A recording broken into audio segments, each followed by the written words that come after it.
Kailangan mo ba ng extra budget na pantawid sa mga biglaang gastusin? May emergency bills ba? O medyo kinapos sa pambili ng groceries ngayong linggo? Huwag mag-alala dahil baka ito na ang sagot sa problema mo. Alam nyo ba na pwede kayo makahiram ng hanggang 10,000 piso or Wow! 10,000 pesos sa pamamagitan ng bagong Pag-ibig Safe Loan? At ang pinakamaganda dito, may 3 months grace period pa bago ka magsimulang magbayad. Hi everyone! Welcome back mga kapag-ibig. Kung di ka pa nakasubscribe sa ating channel, huwag kalimutan mag-subscribe at mag-follow na rin sa ating FB page, Mr. Pag-ibig. Ngayon, ituturo ko sa inyo kung ano itong Pag-ibig Safe Loan, sino ang pwedeng mag-apply, at paano mo ito makukuha nang hindi kailangang pumila, gamit lang ang iyong cellphone. Kaya tapusin ang video na ito dahil step by step nating itong hihimayin.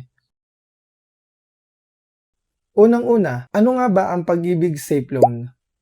Ang ibig sabihin ng SAFE ay Special Assistance for Financial Emergencies. Ito ay isang special one-time loan assistance program ng Pag-ibig Fund para sa mga miyembrong kailangan ng tulong pinansyal. Magkano ang pwedeng mahiram? Pwede kang makahiram ng hanggang 10,000 pesos o 90% ng iyong naipong Pag-ibig Regular Savings. Alinman ang mas mababa sa dalawa.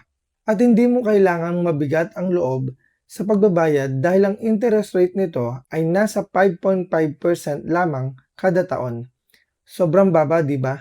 At ito pa ang best part na gustong-gusto ko. Hindi mo agad ito babayaran. Magsisimula ang hulog mo sa ika-4 na buwan mula nang matanggap mo ang loan. Yes, may 3 buwang palugit o grace period ka muna. Pwede mo itong bayaran sa loob ng 1, 2 o hanggang 3 taon.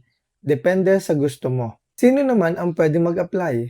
Kung ikaw ay active Pag-ibig member at may hindi bababa sa 12 buwang hulog sa iyong regular savings, qualified ka. Pero take note ha, limited time lang po ito. Open ang application hanggang September 8, 2026.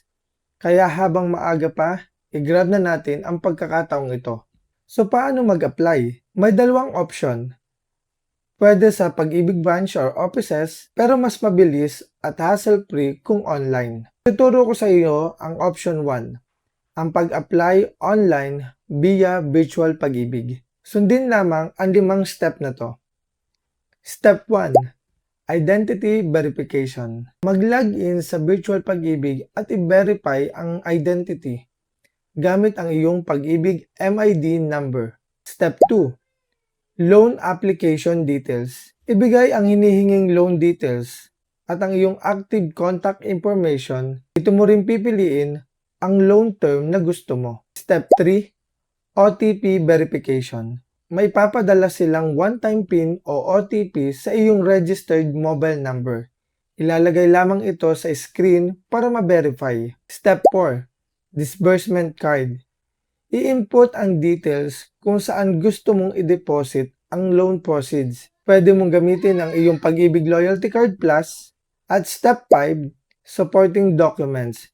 I-upload lamang ang photo o scan copy ng iyong mga required documents gaya ng valid ID para makompleto ang iyong application. At boom! Tapos na!